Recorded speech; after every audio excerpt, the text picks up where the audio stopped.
ನನ್ನನ್ನು ಕಳೆದುಕೊಂಡ ಮೇಲೆ ನಿನ್ನ ಬದುಕು ಏನು? ಸುಭದ್ರ ಸರಿಯಾಗಿಯೇ ಯೋಚಿಸಿ. ಕೃಷ್ಣ ವಿರೋಧದಿಂದ ನನ್ನನ್ನು ನಾನು ಉಳಿಸಿಕೊಂಡೇನು ಅನ್ನುವಂತಹ ವಿಶ್ವಾಸವನ್ನೇನು ನಾನು ಹೊಂದಿದ ಮಾತು. ದಯನ ಕಾರಣವಾಗಿ ಕೃಷ್ಣನಲ್ಲಿ ಸಂಗರವೇರ್ಪಟ್ಟರೆ ಪರಿಣಾಮವೇನಾದೀತು ಅನ್ನುವುದನ್ನು ಒಬ್ಬ ಎಳೆಯ ಮಗುವೂ ತರ್ಕಿಸಬಲ್ಲ.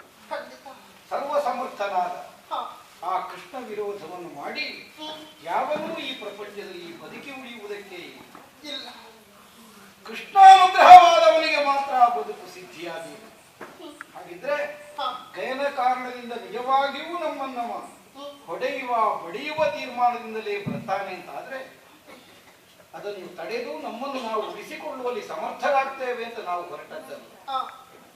ಕೊಟ್ಟ ಮಾತಿಗನುಸಾರವಾಗಿ ನಮಗಿದು ಕರ್ತವ್ಯ ಅನ್ನುವ ಕಾರಣಕ್ಕೆ ಸಿದ್ಧರಾದದ್ದು. ಹಾಗಿದ್ರೆ ನಾವು ಮರಣಿಸಿದರೆ ಏನು? ಸುಭದ್ರ, ಈ ಪ್ರಪಂಚದಲ್ಲಿ ಕೈ ಹಿಡಿದಂತಹ ಸತ್ಯ ಸರ್ವ ಸುಖಕ್ಕೂ ಪರ್ಯಾದವನ್ನು ಕಾರಣನಾಗುತ್ತಾನೆ. ಕಾರಣ ನನ್ನಿಸಿಕೊಳ್ಳಬೇಕು ಅದವನಿಗಿರುವ ಕರ್ತವ್ಯ. ಧರ್ಮದಿಂದಲಾಗಲಿ, ಅರ್ಥದಿಂದಲಾಗಲಿ, ಕಾಮದಿಂದಲಾಗಲಿ ತನ್ನ ಸತಿಯನ್ನು ಯಾವ ಪುರುಷನು ಅತಿಕ್ರಮಿಸಿ ಮುಂದುವರಿಯುವುದಕ್ಕಿಲ್ಲ. ಆದರೆ ಶಾಸ್ತ್ರವೇ ಸೂಚಿಸಿದೆ, ಪುರುಷಾರ್ಥ 4ರಲ್ಲಿ 3 ಮಾತ್ರ ಸತಿಯನ್ನು ಮೀರದೇ ಮುಂದುವರಿಯುತ್ತೇನೆ ಅನ್ನುವಂತಹ ಬಗೆಯಿಂದ ನಾವು ಅಗ್ನಿಸಾಕ್ಷಿಯಾಗಿ ಕೈ ಹಿಡಿಯುವುದು. 4ನೆಯದ್ದಾದ ಮೋಕ್ಷಕ್ಕೆ ಶಾಸ್ತ್ರವು ಸೂಚಿಸಿದೆ. ಯಾಕೆಂದ್ರೆ ಮರಣವನ್ನುವುದು ದೈವಾಧೀನವಾದ ಮಾನವ ಅವನವಿಕೆಯಿಂದ ಅದನ್ನು ಗುರುತಿಸಿಕೊಳ್ಳುವುದಕ್ಕೆ ಸಾಧ್ಯ ಆಗುವುದಿಲ್ಲ. ಹಾಗಿದ್ರೆ ನಾನು ಮರಣಿಸಿದ ಆಮೇಲೆ ಏನು? ಕರ್ತವ್ಯ ನಿನಗೆ ಬಿಟ್ಟದ್ದು. ಸಹಗಮನ ಮಾಡಲೇಬೇಕು ಅನ್ನುವಂತಹ ಪ್ರತಿಬಂಧಕವೇನು ನಿನಗಿಲ್ಲ. ಏನೇನಾದ ಅಭಿಮನ್ಯುವಿನ ಭವಿಷ್ಯವನ್ನೇ ಲಕ್ಷ್ಯದಲ್ಲಿರಿಸಿ ನಿನಗೆ ಬದುಕಲು. ಯಾಕಂದ್ರೆ ನಮ್ಮ ಮಾತೆಯಂದಿರಿಬ್ಬರು ಇರಿದಾದ ಆದರ್ಶವನ್ನು ಪ್ರಪಂಚಕ್ಕೆ ಒದಗಿಸಿದವರು. ಒಬ್ಬರು ನಮ್ಮ ಹೆತ್ತಬ್ಬೆಯಾದಂತಹ ದೇವಿ, ಇನ್ನೊಬ್ಬರು ನಮಗೆ ಮಲತಾಯಿಯಾದಂತಹ ಮಾತೃದೇವಿ. ಈರುವರು ತಾಯಂದಿರು ಒಂದೊಂದು ಆದರ್ಶವನ್ನು ಪ್ರಪಂಚಕ್ಕೆ ಉಳಿಸಿದರು.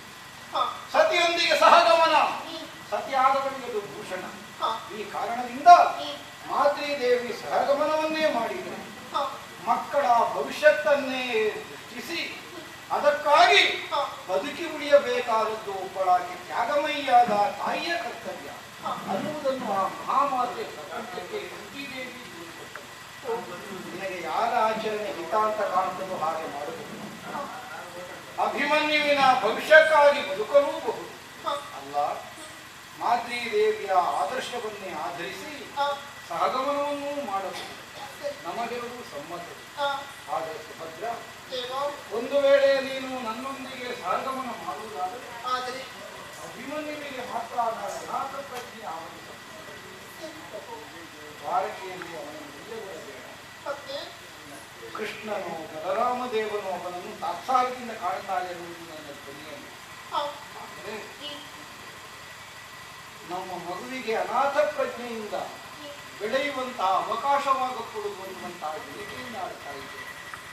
ಅಲ್ಲಿರುವ ಯಾದವರು ನಾಳೆ ಕೆಟ್ಟ ದೃಷ್ಟಿಯಿಂದ ಅವನನ್ನು ಕಾಣುವಂತಹ ಬಗೆಯಾಗುತ್ತದೆ. ಹಸ್ತಿನಾವತಿಗೆ ಕೊಂಡು ಹೋಗಿ ಭೀಷ್ಮಾಚಾರ್ಯರ ಮಡಿಲಲ್ಲಿ ಆ ಮಗುವನ್ನು ಹಾಕ. ಸಾತ್ಯವತೆಯ ಸಂತತಿಗೆ ಹಸ್ತಿನಾವತಿಯ ಉತ್ತರದಾಯಿತ್ವಕ್ಕಾಗಿ ಸದಾಕಾಲ ಕಟಿಬದ್ಧರಾಗಿ ಬಂಧುದನ್ನೆಲ್ಲ ಸ್ವೀಕರಿಸುವುದಕ್ಕೆ ಸಿದ್ಧರಾಗಿ ನಿಂತವರು. ಇದೋ ಜಯ, ನಿಮ್ಮ ಪೀಳಿಗೆಯ ಮಗುವನ್ನು ನಿಮ್ಮ ಮುಂಭಾಗದಲ್ಲಿ ಇರಿಸಿದ್ದೇನೆ. ಇವನನ್ನು ಬೆಳೆಸಿ ಬಾಳಿಸಬೇಕಾದಂತಹ ಹೊಣೆ ನಿಮಗಿರುವುದು ಅಂತ ಹೇಳಿ ಅವರ ಪಾದಮೂಲದಲ್ಲಿ ಒಪ್ಪಿಸಿ. ನಿನ್ನ ಅತ್ತೆಯಾದಂತಹ ಕುಂತಿ ದೇವಿಯ ಸೆರಗಿನಲ್ಲಿ ಹಾಕಿ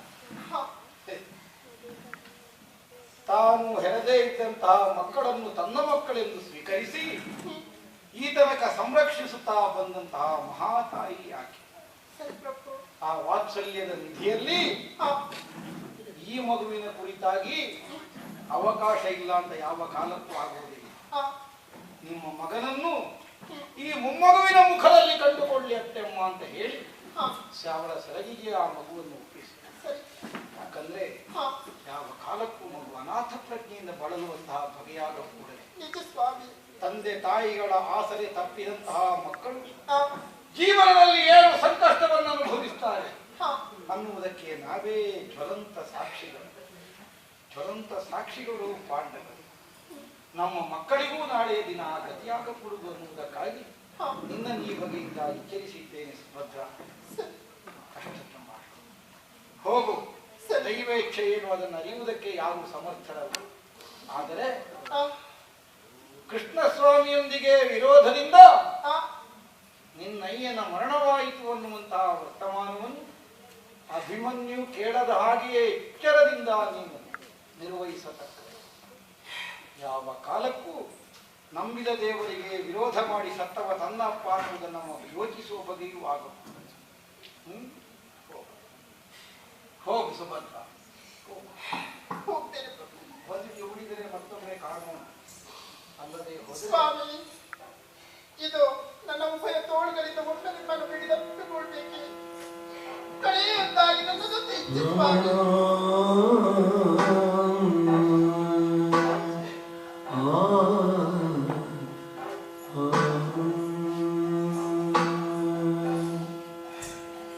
ಹೋಗ್ತೇನೆ ಪ್ರಭು, ಹೋಗ್ತೇನೆ.